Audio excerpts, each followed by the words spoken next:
Hello everyone. In this video, we will learn how to find standard deviation, and also we will see here how to find interquartile range, that is first quartile, second quartile and third quartile. And also we will see if there is any outliers in the given data. So here is the question here. Find the standard deviation of the given data, and data are here given 91, 28, 37, 84, 79. These are the 12 data are given here. So what is the standard deviation mean?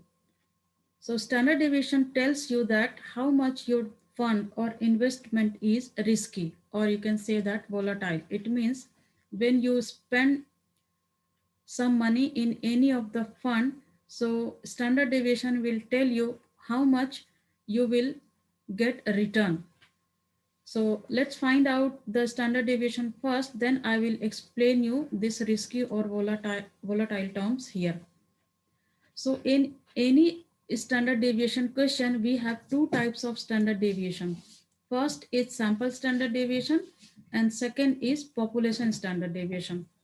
So in any question, always you have to try to find always sample standard deviation unless it is mentioned in the question to find the population standard deviation. There is slightly difference between the two formulas here. So let's understand the formula first here. What is the sample standard deviation? So first let's see here sample standard deviation. We denote sample standard deviation as SD, and population standard deviation, the sign is this. This sign tells you the population standard deviation. So what is the formula of sample standard deviation? See here, square root summation sign xi minus x bar whole square over n minus 1. And what is the population standard deviation?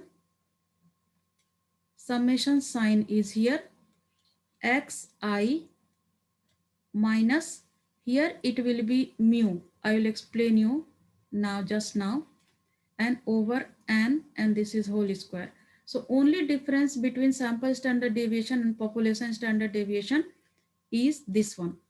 So as the name suggests, population standard deviation, we are taking the data of whole population. So we will divide by n, total number of the population. But we are taking the sample. It means we are not taking the whole population. We are taking few data, not whole data. So we will subtract 1 from n. X bar, this X bar represent here mean. And here this sign is say mu is this sign, and this is also mean. Both are same, but we are using in sample standard deviation we use X bar. In population standard deviation we use the sign of mean as mu. So what we need to find here? We need to find here sample standard deviation, because in this question nothing mentioned here to find population standard deviation. So let's find it out, sample standard deviation.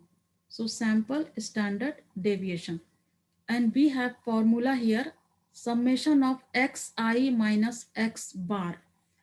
We need here in this question, x bar means we need mean here.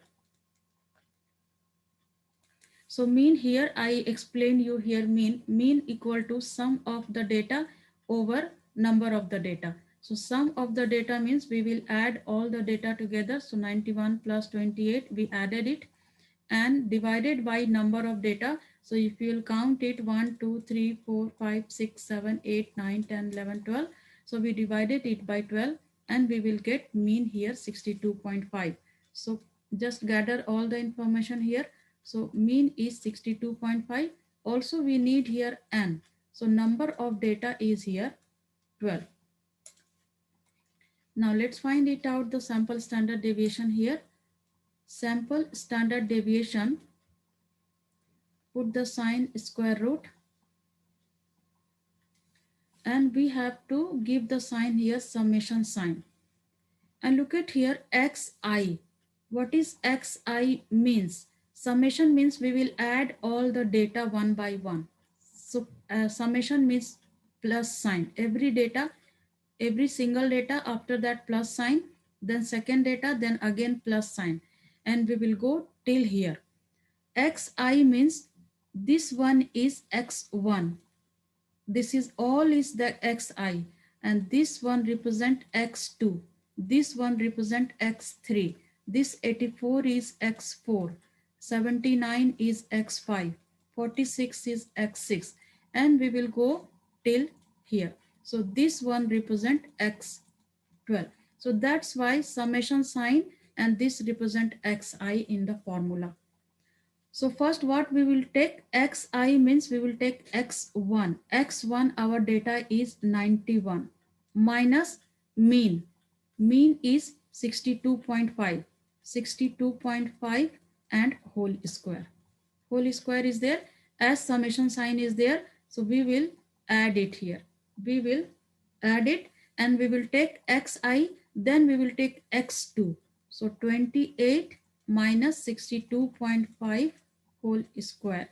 Then we will take 37, the third data, x3, 37 minus 62.5 whole square, plus 84 minus 62.5 whole square. Then this way we will go till 64. So 84 we did it here, 79 minus 62.5 whole square, plus 46 minus 62.5 whole square, plus 52 minus 62.5 whole square, plus 73 minus 62.5 whole square, plus 72 minus 62.5 whole square, plus 56 minus 62.5 whole square, plus 68 minus 62.5 whole square, and then plus last data is we have 64 minus 62.5 whole square, and all over we have to divide it by n minus 1. N is we have 12 and minus 1, and it will go whole square root, all of the square root.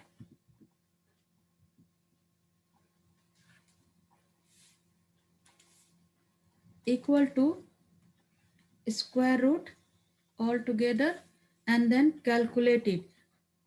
Take away 62.5 from 91 and square it. So you will get it here, 812.25, plus next data 28 minus 62.5 and square it, you will get 1190.25. And same way all together do it, 650, next one will be 25 plus 46.462.25 plus 272.25 plus again 272.25 and then plus 110.25 plus 110.25 plus 90.25 plus 42.25 plus 30.25 plus 2.25. Now all over 12 minus 1, which will be 11 here. Now calculate it, this one, add all together, so you will get it here 4045 over 11, and if you calculate it, you will get 19.17621, and if you round it the whole number, the standard deviation will be 19. This is your answer. Let's understand what is standard deviation from this graph here, which I have mentioned here. See,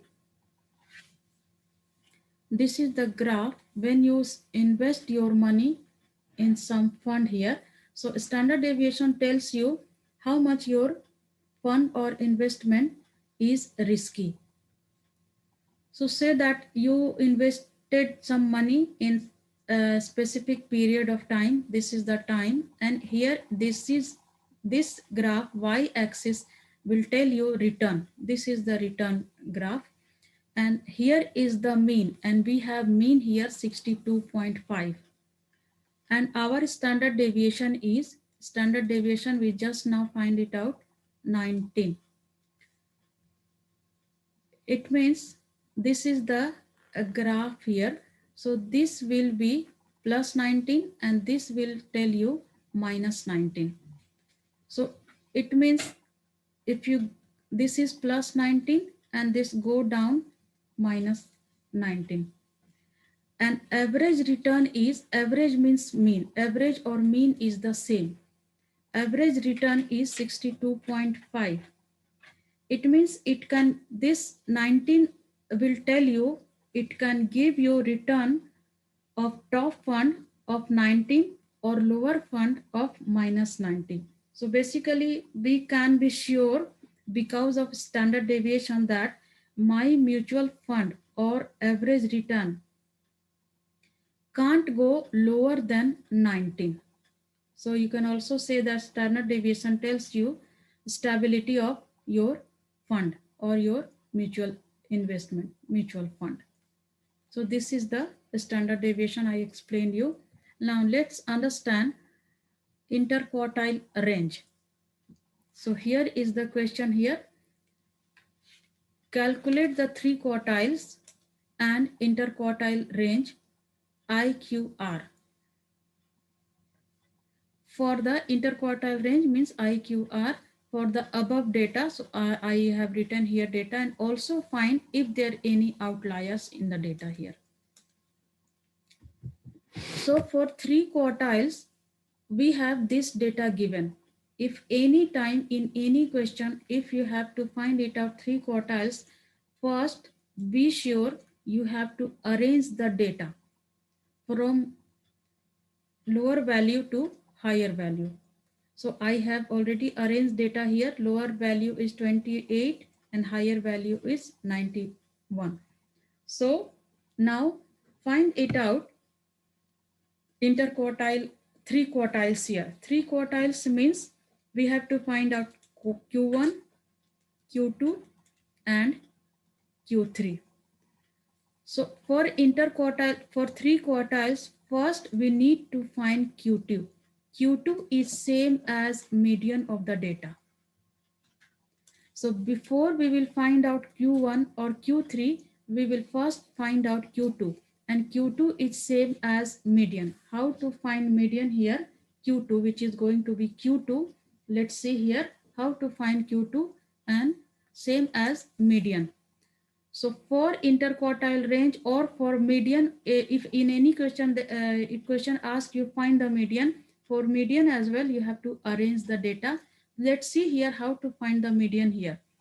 For median, first arrange the data, and from first cancel one data from first and last.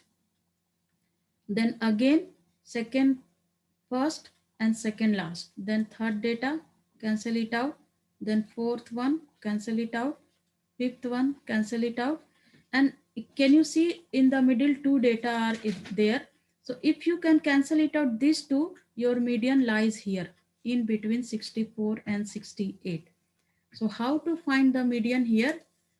We have to add these two data, 64 and 68, 64 plus 68 over 2. If you want to understand, this is 12 is the even number, even data is there. How to find if there is odd data are there. So you can check my previous video, there I explained you mean, median and mode.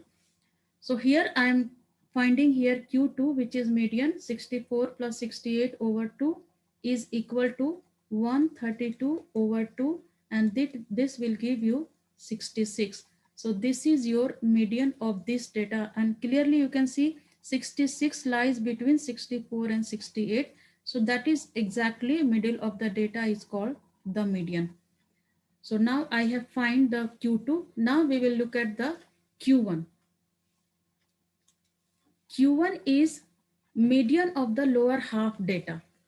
So Q1 is median of the lower half data. This is, we will find the median, same median. We will follow the same process, but for only for lower half data. So Q1 is median of half data. So median half data is, we have till here to 64. Here we found the median. Here we will find the Q1, which is first quartile. So we are going to find the Q1, which is first quartile, or also first quartile is lower quartile. In some question, you will get find the lower quartile is the same as the first quartile.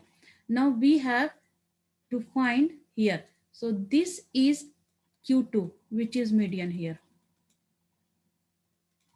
Now we will find the Q1. For this lower half data, we selected the data. Now use the same process here. Cancel first and last from here data, this, and you can see two data are given. So Q1, the first quartile is in between this. So we will select these two data for Q1, which is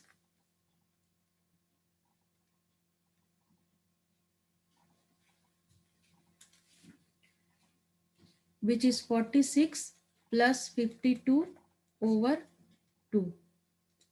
Add it and you will get it 98 over 2, and here you will get 49.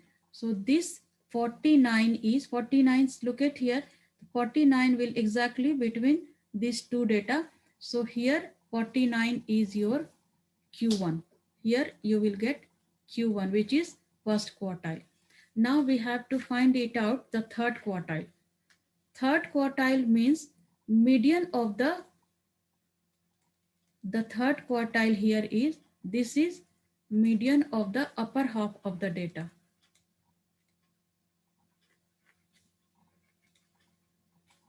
Upper half of the data. Now what we have upper half data is here 68 to 91, and we will find out median of this data, that will be your Q3.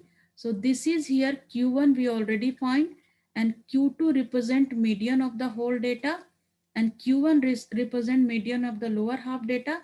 Now we are going to find the Q3, which is third quartile. Also say the third quartile.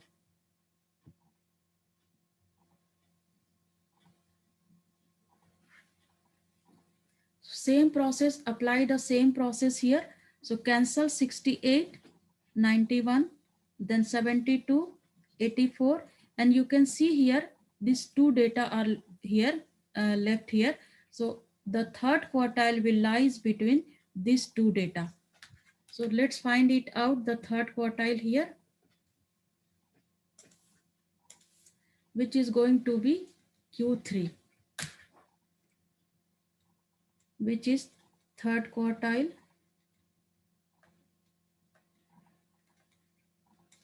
and also you can say an upper quartile.